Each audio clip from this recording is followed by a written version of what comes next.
નમસ્તે વિદ્યાર્થી મિત્રો, આજે આપણે ધોરણ 7 વિષય વિજ્ઞાનમાં પ્રકરણ 1 વનસ્પતિમાં પોષણની સ્વધ્યન પોથીના ભાગ 1 નું સંપૂર્ણ સોલ્યુશન જોઈશું, જે એનસીઈઆરટી 2024-25 મુજબ નવી સ્વધ્યન પોથી મુજબ આપવામાં આવેલું છે.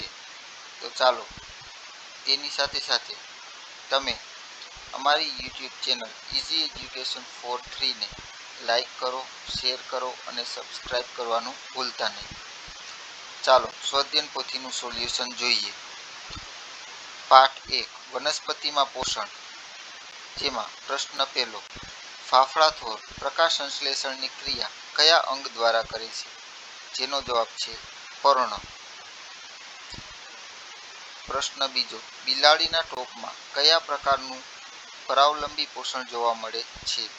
જેનો જવાબ છે મૃતોપજીવી. પ્રશ્ન 3, પર્ણરંધ્રો કયા કોષો દ્વારા આવરિત હોય છે? જેનો જવાબ છે દધોટક કોષો. પ્રશ્ન 4, વનસ્પતિના કયા અંગોને રસોડા તરીકે ઓળખવામાં આવે છે? જેનો જવાબ છે પર્ણ. પર્ણને વનસ્પતિના રસોડા તરીકે ઓળખવામાં આવે છે.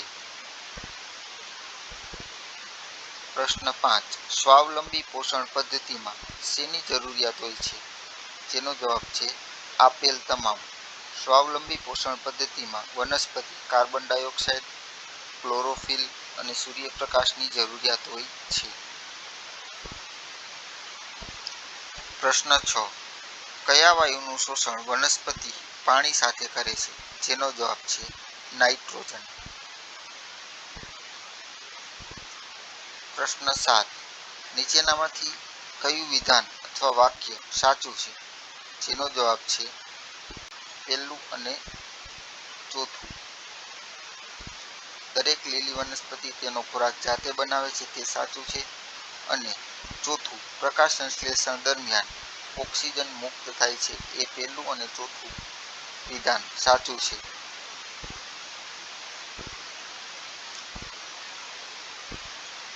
પ્રશ્ન 8, પ્રકાશ સંશ્લેષણની ક્રિયા માટે જરૂરી ઘટક કયો છે? તો કે કાર્બન ડાયોક્સાઇડ જરૂરી ઘટક છે. પ્રશ્ન 2, ખાલી જગ્યા પૂરો, જેમાં 9મી ખાલી જગ્યા પ્રકારની પોષણ પદ્ધતિ યજમાન માટે નુકસાનકારક છે, પરોપજીવી. પ્રશ્ન 10,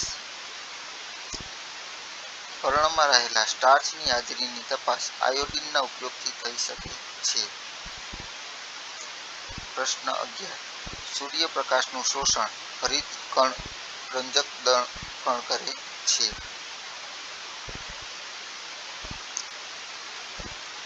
બારમું, રાઇઝોબિયમ નામના બેક્ટેરિયા સહજીવી પોષણમાં જોવા મળે છે.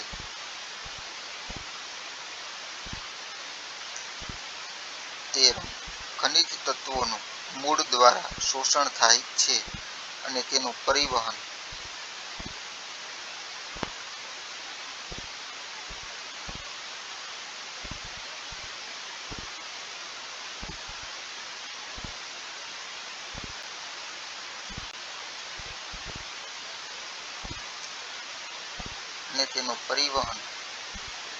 પર્ણ દ્વારા થાય છે.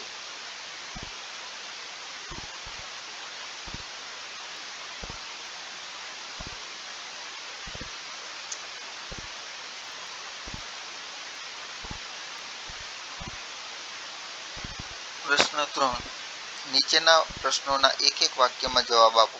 જેમાં પ્રશ્ન 14, પર્ણમાં કયા ઘટકની હાજરીમાં કારણે પ્રકાશ સંશ્લેષણ થાય છે?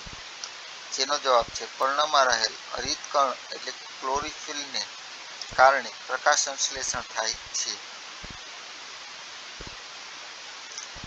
પ્રશ્ન 15, કાગડા અને ભેંસ વચ્ચે કયા પ્રકારનું સહજીવન જોવા મળે છે? જેનો જવાબ છે કાગડા અને ભેંસ વચ્ચે સહજીવન જોવા મળે છે, કારણ કે ભેંસના શરીર પર કાગડો બેસે છે અને જીવજંતુઓ ખાય છે, જેથી ભેંસને જીવજંતુથી રાહત મળે છે. પ્રશ્ન 16. કયા બેક્ટેરિયા વાતાવરણમાંના નાઇટ્રોજનને દ્રાવ્ય સ્વરૂપમાં ફેરવે છે? જેનો જવાબ છે સિમ્બી કુળની વનસ્પતિના મૂળ પાસે રહેલ રાઇઝોબિયમ નામના બેક્ટેરિયા નાઇટ્રોજનને દ્રાવ્ય સ્વરૂપમાં ફેરવે છે.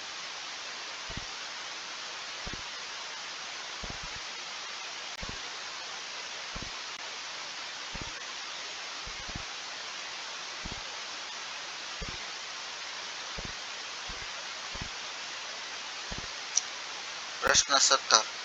વનસ્પતિના પર્ણ સિવાય બીજા કયા અંગ પ્રકાશસંશ્લેષણની ક્રિયા કરે છે? તપાસ કરી નોંધ તૈયાર કરો. જેનો જવાબ છે વનસ્પતિના પર્ણ સિવાય તેના પ્રકાંડમાં પ્રકાશસંશ્લેષણની ક્રિયા થાય છે. જેનું ઉદાહરણ છે ફાફડા છોડ. તેના પ્રકાંડમાં પ્રકાશસંશ્લેષણ જોવા મળે છે. પ્રશ્ન 18. વનસ્પતિ સિવાય કયા સજીવો સ્વાવલંબી પોષણ દર્શાવે છે? જેનો જવાબ છે વનસ્પતિ સિવાય લીલ સ્વાવલંબી પોષણ ધરાવે છે.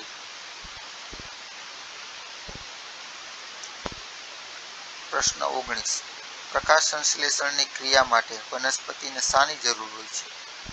જેનો જવાબ છે પ્રકાશસંશ્લેષણની ક્રિયા માટે વનસ્પતિને પાણી, ખનિજ ક્ષાર, સૂર્યપ્રકાશ અને કાર્બન ડાયોક્સાઇડ અને હરિતદ્રવ્યની જરૂર હોય છે. પ્રશ્ન 20.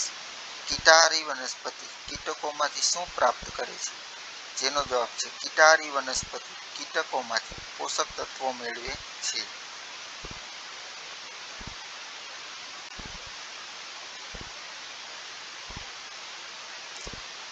પ્રશ્ન 21. રણ પ્રદેશમાં ઉગતી વનસ્પતિ માટે બાષ્પોત્સર્જન નુકસાનકારક છે. સમજ આપો. જેનો જવાબ છે રણ પ્રદેશમાં ઓછા વરસાદને લીધે પાણી મળતું નથી. જો વનસ્પતિમાં બાષ્પોત્સર્જન થાય તો પાણીની ઘટ ઊભી થાય છે અને વનસ્પતિનો વિકાસ અટકી જાય છે. જેથી રણ પ્રદેશમાં ઉગતી વનસ્પતિ માટે બાષ્પોત્સર્જન નુકસાનકારક છે.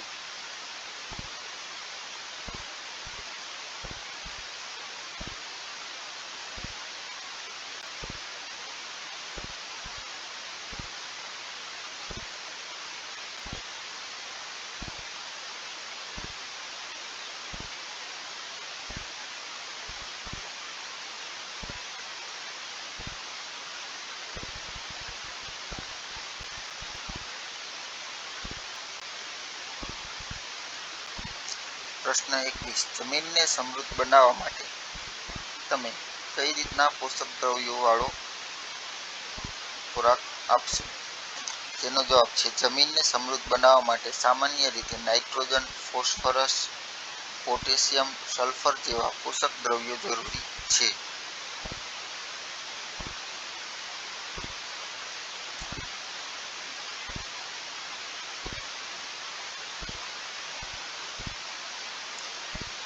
પ્રશ્ન 23.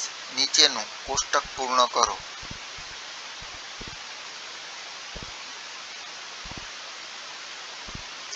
તેમાં ફૂગનું નામ છે પેનિસિલિયમ, જે દવા બનાવવા માટે ઉપયોગી છે. મશરૂમ છે, જે જમીન પર જોવા મળે છે અને ખોરાક તરીકે ઉપયોગી છે. બિલાડીનો ટોપ ઝાડના થડ પાસે જોવા મળે છે અને ખોરાક તરીકે ઉપયોગી છે.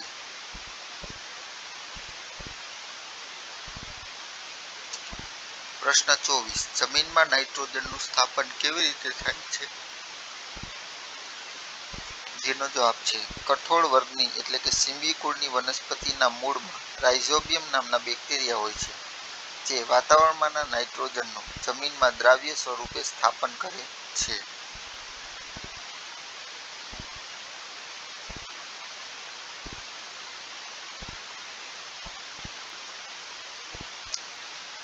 પ્રશ્ન 25. કોઈપણ વનસ્પતિ પ્રકાશ સંશ્લેષણની ક્રિયા કરે છે તે તમે કેવી રીતે નક્કી કરશો? જેનો જવાબ છે વનસ્પતિના પર્ણમાં આયોડિનના દ્રાવણના 2-3 ટીપાં નાખી તેનો રંગ ભૂરો કાળો જોવા મળે છે, જેથી કહી શકાય કે વનસ્પતિ પ્રકાશ સંશ્લેષણની ક્રિયા કરે છે.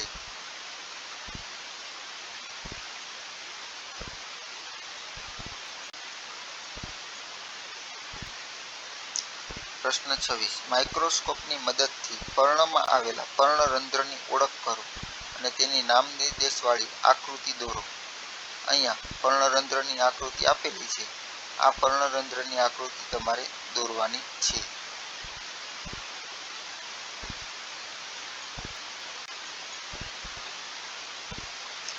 પ્રશ્ન 27.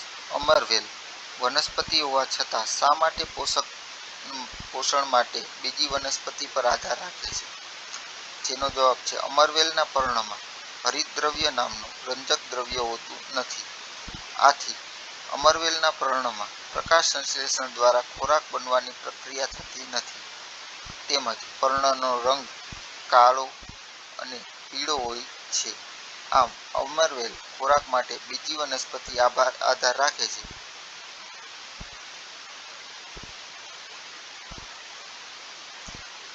પ્રશ્ન 28. વનસ્પતિમાં પોષક તત્વોની આવશ્યકતા જણાવો.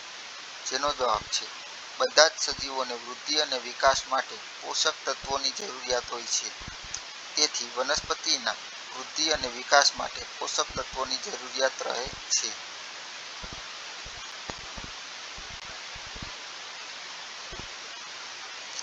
પ્રશ્ન 29. સજીવો દ્વારા ખોરાક ગ્રહણ કરવાની અને શરીર દ્વારા તેનો ઉપયોગમાં લેવાની પ્રક્રિયાને શું કહે છે? જેનો જવાબ છે સજીવો દ્વારા ખોરાક ગ્રહણ કરવાની અને તેને ઉપયોગમાં લેવાની પ્રક્રિયાને પોષણ કહે છે. તેના બે પ્રકાર છે, સ્વાવલંબી પોષણ અને બીજું પરાવલંબી પોષણ.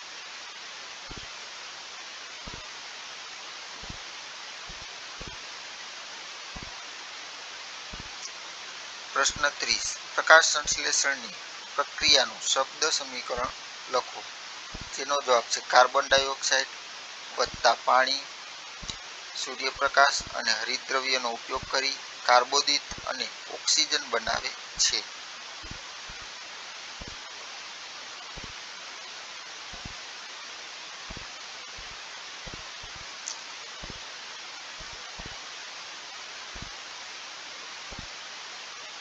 પ્રશ્ન 31 નો જવાબ છે પર્ણમાં રક્ષક કોષો દ્વારા આવરિત છિદ્રને પર્ણરંધ્ર કહે છે.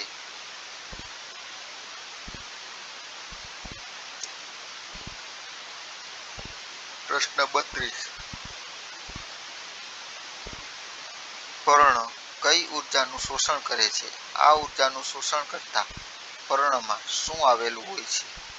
જેનો જવાબ છે પર્ણ સૂર્યપ્રકાશમાંથી મળતી સૂર્ય ઉર્જાનું શોષણ કરે છે. આ ઉર્જાનું શોષણ કરવા માટે પર્ણમાં હરિતદ્રવ્ય નામનું રંજક દ્રવ્ય હોય છે.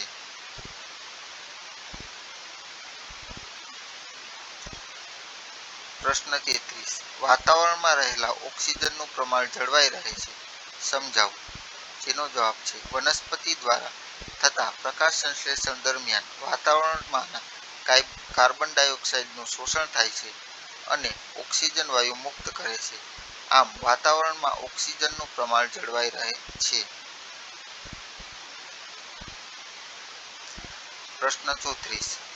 પોષક તત્વોને પર્ણ સુધી પહોંચાડનાર નળીઓને શું કહે છે અને વનસ્પતિના કયા કયા અંગોમાં પ્રસરેલું હોય છે?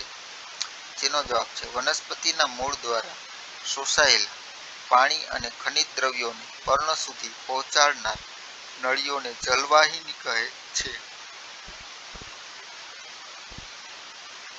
આ જલવાહિની પાણી સાથે વનસ્પતિના મૂળથી લઈને પ્રકાંડ અને ડાળીઓ દરેક પર્ણ સુધી પ્રસરેલી હોય છે અને પાણી અને ખનિજ ક્ષાર પહોંચાડે છે.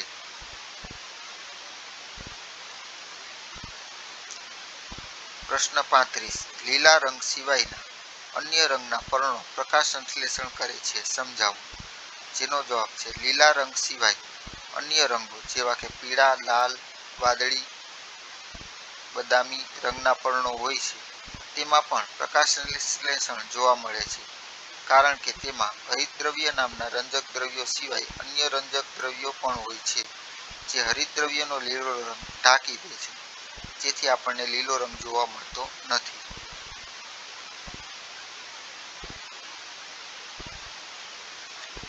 પ્રશ્ન પ્રશ્ન 36. પર્ણમાં રહેલા કયા ઘટકો પ્રકાશ સંશ્લેષણની ક્રિયા હોવાનું સૂચવે છે? જેનો જવાબ છે પર્ણમાં રહેલ હરિતદ્રવ્ય એટલે કે ક્લોરોફિલ નામનું ઘટક પ્રકાશ સંશ્લેષણની ક્રિયા સૂચવે છે, જેમાં સ્ટાર્ચ ઉત્પન્ન થાય છે.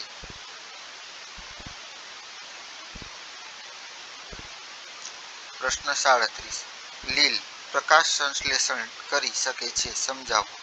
જેનો જવાબ છે લીલ પ્રકાશ સંશ્લેષણ કરી શકે છે, કારણ કે લીલમાં હરિતદ્રવ્ય આવેલું છે,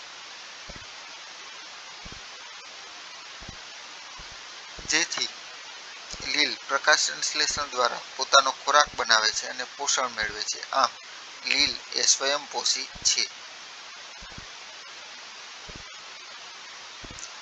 પ્રશ્ન 38. કળશપર્ણ કીટાહારી વનસ્પતિની નાર નિર્દેશવાળી આકૃતિ દોરો અને વર્ણવો. અહીંયા કળશપર્ણની આકૃતિ આપેલી છે, જે તમારે દોરવાની છે. જેનો જવાબ છે અમુક વનસ્પતિઓ કીટકોને ખોરાક તરીકે ઉપયોગ કરે છે અને તેમાંથી પોષણ મેળવે છે. આવી વનસ્પતિને કીટાહારી વનસ્પતિ કહે છે, જેમ કે કળશપર્ણ, ડ્રોસેરા વગેરે. કળશપર્ણની રચના જગ જેવી હોય છે. તેમાં કીટકો પ્રવેશે છે અને તેમાં વૃક્ષાંશોમાં ફસાઈ જાય છે અને તેથી ઉપરનું ઢાંકણ બંધ થઈ જાય છે અને કીટકોનું પાચન દ્વારા કળશપર્ણ પોષણ મેળવે છે. પ્રશ્ન 29. નાઇટ્રોજન સ્થાપક બેક્ટેરિયા ધરાવતી વનસ્પતિ અલગ કરો. તો નાઇટ્રોજન સ્થાપન કરતી બેક્ટેરિયા માટેની વનસ્પતિ એટલે કે સિમ્બિકોડની એટલે કે કઠોળ વર્ગની વનસ્પતિ હોય છે. તો આપણે કઠોળ વર્ગની વનસ્પતિને નાઇટ્રોજન સ્થાપક બેક્ટેરિયા ધરાવતી વનસ્પતિ તરીકે ઓળખી શકીએ. તો જવાબમાં લખીશું નાઇટ્રોજન સ્થાપક વનસ્પતિ એટલે કઠોળ વર્ગની વનસ્પતિ, જેમ કે ચણા, વાલ, વટાણા, મગ અને તુવેર. પ્રશ્ન 40. સહભાગિતા સજીવો વચ્ચે કયો સંબંધ જોવા મળે છે? જેનો જવાબ છે સહભાગિતામાં સજીવો વચ્ચે સહજીવન જોવા મળે છે, જેમાં બંને સજીવો એકબીજાને ઉપયોગી થાય છે. જેમ કે રાઇઝોબિયમ નામના બેક્ટેરિયા જમીનમાં નાઇટ્રોજનનું સ્થાપન કરે છે અને કઠોળ વર્ગની વનસ્પતિમાં મૂળમાં રહી અને પોષણ મેળવે છે.